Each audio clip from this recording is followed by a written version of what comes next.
Hello again, everybody. This is Dan Clouser, and welcome back to the Journey My Mother's Son podcast. Today I'm joined with fellow author and storyteller Bintou Kaba. Bintou, thanks for joining me today. Thank you for having me. Absolutely, looking forward to it. Love having conversations with other authors and storytellers. I just think kind of sharing that creative process is something that I enjoy. So I do have a lot of authors on the show. So looking forward to this conversation for sure. But before we get started, just introduce yourself in your own words. Who is Bintou today?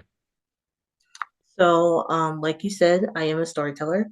I write books, and speaking of that, I'm publishing a book like next week, so that's exciting. And I also do spoken word. I write songs, and I'm starting to get into film. I write short film, but also I want to write movies in the nearby future. Um, yeah, that's about it. I love it. I love it. So tell me a little bit about the uh, the creative process for you. I mean, you've got a lot of things going on there, and you're using your creativity in a lot of different ways, from writing books to the spoken word, to getting into film and songs and that sort of stuff. So tell me a little bit about how the creative process works for you, and you're young, um, Mhm. so when did you really start exploring your creativity? At what age? Actually, it started when I was like 8 or 9 years old. Like my father, he was telling me bedtime stories in like from West Africa, where he's from, and he always tried to make it more funny. And of course, that's why those stories are very memorable for me. And like sadly, he had to stop doing that because he had to do work, like working at the night shift. So I ended up missing those stories. Hence why I started writing my own short stories as a kid. And I started falling in love with it. And then I kept going and going. And now I'm 20, publishing my first book. I love it. I love it.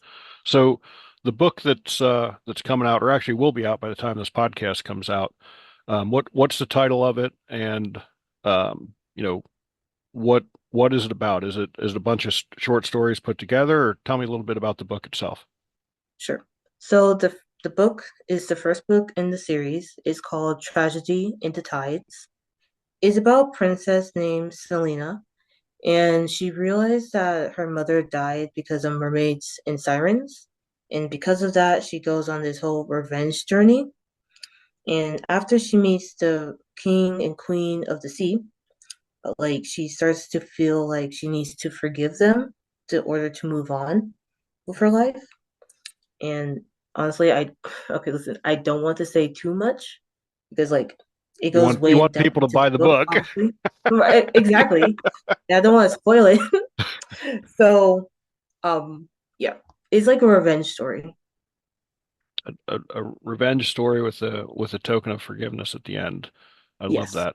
Um, with where did that storyline come from? Is there anything that happened in your own life that kind of translates into this story, or is this just something kind of completely, you know, brought up through your imagination? It kind of just brought up from my own imagination, and also I gained inspiration from Wakanda 2 and the Little Mermaid live action version movie. Like I watched both movies with my cousin, and well, as the movie was playing, I gained some ideas and I wrote it in my phone, and I revisited those ideas and I just like fall in love with it. So I was like, well, let's write a book. Yeah, I love it. I love it. So, so you told me that, it started off with short stories. What was the evolution of where you're at today? So what came next? Was it the spoken word? Was it songwriting? How has your creativity evolved through the years? Well, it was started off with short stories, then it gradually turned to novels. Then after writing novels for like a while, like up to when I was 16, I was becoming a little bored of it. So I was like, okay, maybe I can do some spoken word. So after doing spoken word for a while, I realized that poetry and songwriting are very similar. So I was like, oh, well, maybe I can try doing songwriting a little bit. So I did a little bit of songwriting, And then I had the idea of writing films, like turning my spoken word into films, because a lot of my spoken word has a beginning, middle, and end. Like, actually, some of my spoken word are on my YouTube channel, and one of them is called Finding a Light in the Nightlight, which is about a college student partying, like party culture and hookup culture. So I turned those into short films. Love it. I love it. So do you play an instrument as well with your songwriting, or is it Um, strictly the lyrics that you're writing there? just the lyrics, but like when I was younger, I had to like play an instrument for my school, which was in fourth grade, it was the accordion, in fifth grade was the cello. Okay. So when you're writing a song, are you collaborating with anyone, with a musician to develop the melody and the rhythm and that sort of stuff? Or Yeah, you're okay. yeah. Okay. So what's your goal with your songwriting? Um, you know, like is there someone you're specifically working with to, sing those songs and hopefully potentially record them someday, or you're Yeah, just kind of getting them out there right now? I'm just trying to get them out there right now. I'm more focused on my spoken word as like that's kind of like rap and hip hop-ish, and I can just turn those into an album and get my writing out there. But for my songwriting, I'll talk to SoundCloud people. Like I actually did this recently where they will sing my lyrics or we'll write a song together and then they will upload their piece on SoundCloud and I'll get credit. It's cool. Very cool. So is there is there any one of the forms of creativity that you're working in now that is kind of a favorite over the others? Like is it Um, more the short stories, the novels, songwriting, spoken word? I mean, what is kind of, your favorite of those, or are they all equally, are you passionate about all of them equally? Honestly, I'm very passionate about all of them, but if I were to choose one, it would be spoken word. Mainly because it's very easy for me to um what's called vent through my spoken word. Like, I can talk about my depression through my spoken word and talk about mental health. Cool. So with the spoken word, is it something that you've written and prepared ahead of time, or you're just flowing with it? I write ahead of time and actually brainstorm before I Okay. write as well. Okay. Like, usually I'll have the title and then I'll just have bullet points of like what the theme of the spoken word piece I'm gonna do or like certain phrases I want to say. Okay. So there's a little Because bit of oh, so there's a little bit of ad lib going on during, so you kind of have notes and bullet points, but yet you're filling in the blanks yes. during the spoken word. Very cool. Very cool. Thank you. And I've been and seen some spoken word um, performances, but I never really understood the process, so to speak. If they were just going up there and it was, coming to them in the moment, or if it was something that they had prepared. So good to know how you do it at least. I'm sure there's everybody does it probably a little bit differently for sure. Of course. Yeah. Um, so how often do you perform spoken word? Honestly, I want to perform a lot more, but since I'm a college student, like my time is very limited. So we have that. But sometimes my school will have like open mic night where you can share a poem or I don't know. Some people do a play even, which in my eyes, that's cool. And sometimes I will perform. So Yeah. So you just mentioned, you are a college student, but here you are, publishing your first book. Um, what was it like for you balancing that, workload, so to speak, the workload of being, a full-time college student and also, you know, writing and, going through the process of interior design, cover design, and, getting the book published? I mean, how did you juggle all of that? um I would say I'm a very organized person. like I always try to do my assignments like within the weekday. So like Monday to Thursday where I have class, right? And Friday to Sunday where I don't have class, I'll just write a lot. And well, in this semester, I don't have any midterms right now or finals or anything like that. It's just presentations at the end. So like right now is like the perfect time for me to write since I have like no midterms. So Yeah, I just try to take advantage of the time I have. perfect. What is your major in school? Right now is social work. Okay, okay, very cool. So what you've been writing for quite some time, and again, there's a difference between writing and journaling, and kind of doing stuff just for you, and then publishing it and getting out there for the public to digest. Um, what was it that made you want to get your work published and get it out there in the public, and have other people read that? Well, I will see other people do it. So like, like certain celebrities that come to mind, like Kendrick Lamar, like he put himself out there. So it's like if others people can do it, I can do it as well. That's like the mindset I have. So like when it comes to my creativity, so I mean, these people can make money off their talent. I could possibly try. Absolutely. So yeah. Absolutely. I love that. So any of the other works that you've written when you were younger, do you have aspirations of going back and actually having them published as well? Probably not. Like when I was younger, I thought this book that I wrote was like amazing, but then like me right now, I'll look back on it and be like, it's not that good. Like I'll kind of cringe at it, not gonna lie. Like, I mean, that's kind of like a good sign that I'm growing in a creative sense, but still, it's not that good. So Yeah. I'm just gonna leave it for now. Yeah. Yeah. I know what you mean there.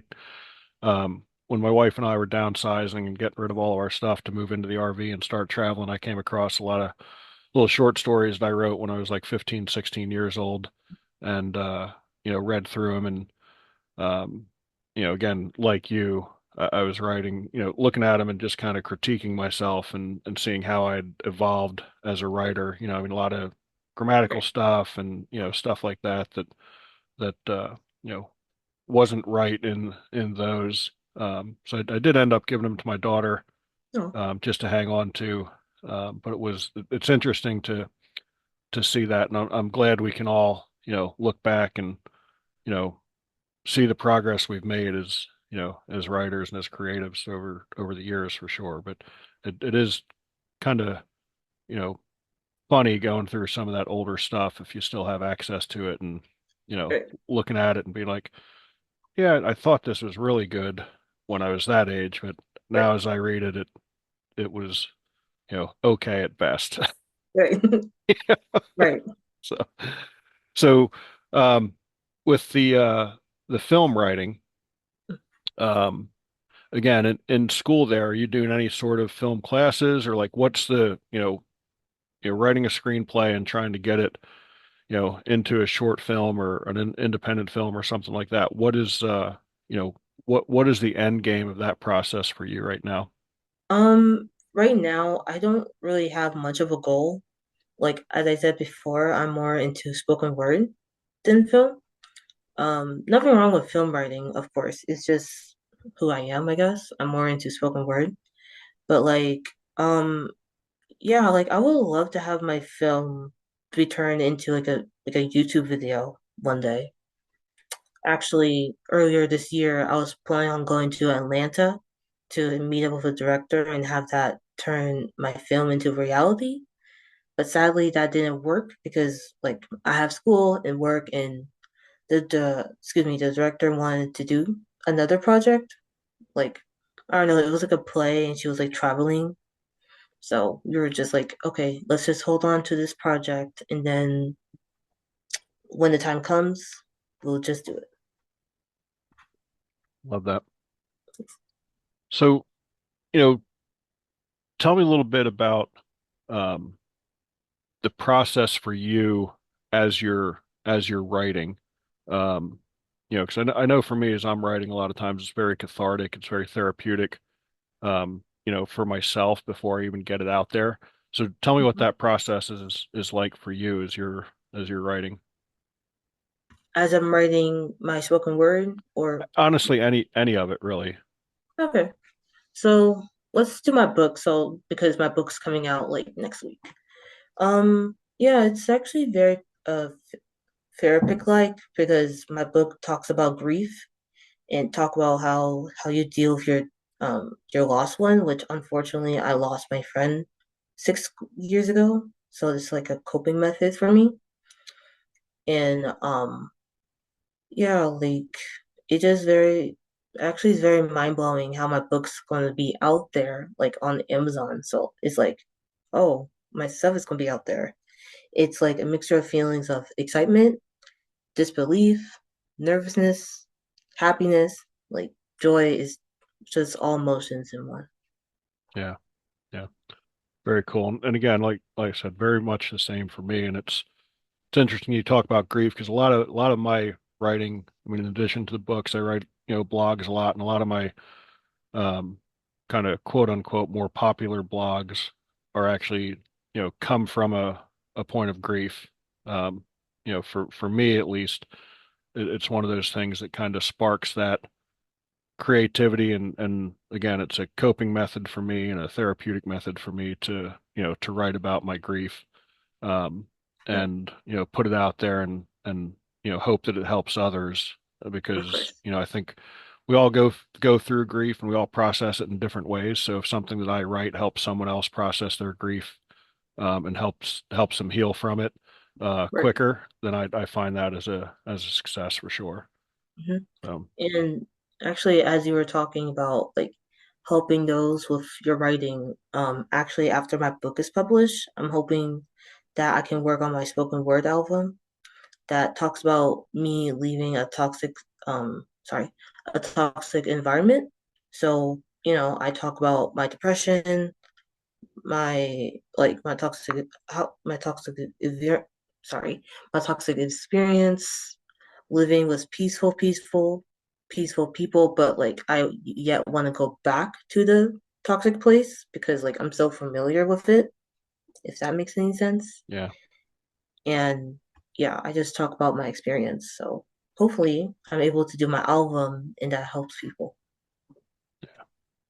cool, cool. So we didn't talk about this before we recorded. So if you don't have, anything available or anything ready, that's fine. But would you be willing to share some spoken word on the Sure. show with us? All right, I'd love Yeah, to hear it. So yeah, yeah, if of you're course. if you're ready, go ahead and let it roll. I I'm just going to share a small snippet of my poem. It's called At the Rainbow.